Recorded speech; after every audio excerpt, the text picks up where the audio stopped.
நம்ம தினமும் TNPSC previous question பேப்பர்லேருந்து 10 question தமிழை பற்றி பார்க்கலாம்.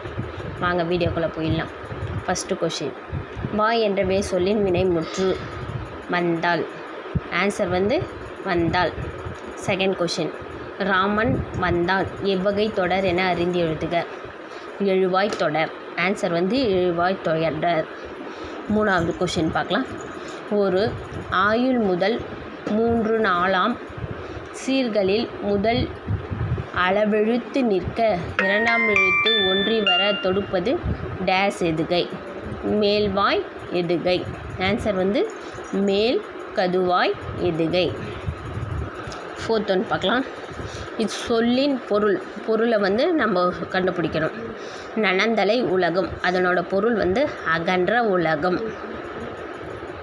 ஆன்சர் அகன்ற உலகம். ஃபிஃப்த் ஒன், பழமொழியினை நிறைவு செய்க.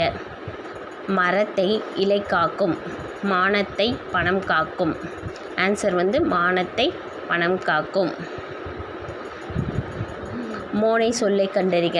நந்தவனம் கண் திறந்து நட்டமிழ் பூ எடுத்து பண்ணோடு பார்த்திசைத்து பார்ப்போன்று வந்தாயோ. இதில் ஃபஸ்ட் எழுத்து ஒன்றி வந்தால் அது மோனை, ரெண்டாவது எழுத்து ஒரே மாதிரியே வந்தால் அது எதுகை. இங்கே என்ன கேட்டிருக்காங்கன்னா மோனை தான். அப்போது ஃபஸ்ட் எழுத்து எது இருக்குதுன்னு பார்க்கணும் நம்ம. அப்போ நந்தவனம் நற்றமிழ் அதுதான் ஆன்சர். செவன்த் ஒன் பார்க்கலாம். பொருத்தமான பொருளை தேர்வு செய்க. நெல்லிக்காய் மூட்டையை கொட்டினார் போல. அது ஒற்றுமையின்மை. ஆன்சர் ஒற்றுமையின்மை. விடைக்கேற்ற வினா சொல்லணும். மீனாட்சி சுந்தரனாரால் தலை புராணங்கள் பாடுவதில் சிறந்தவர். இதுக்கு ஏற்ற இது ஆன்சர் தல புராணங்களை பாடுவதில் சிறந்தவர் யார், அதுதான் கொஷினு பதில். அதாவது இதில் என்ன கேட்குறாங்க, விடைக்கேற்ற வினா அமைக்கணுமா. அவங்க ஆன்சர் சொல்லிவிடுவாங்க, நம்மளுக்கு அதுக்கு கொஷின் செட் பண்ண சொல்லிக்கிறாங்க. செந்தமிழ் இலக்கண குறிப்பு தருக. அதுக்கு ஆன்சர் பண்பு தொகை.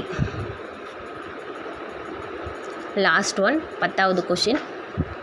காவிய தரிசனம் என்ற வடமொழி நூலின் தமிழ் நூலாக அமைந்தது தண்டி அலங்காரம். ஆன்சர் தண்டி அலங்காரம்.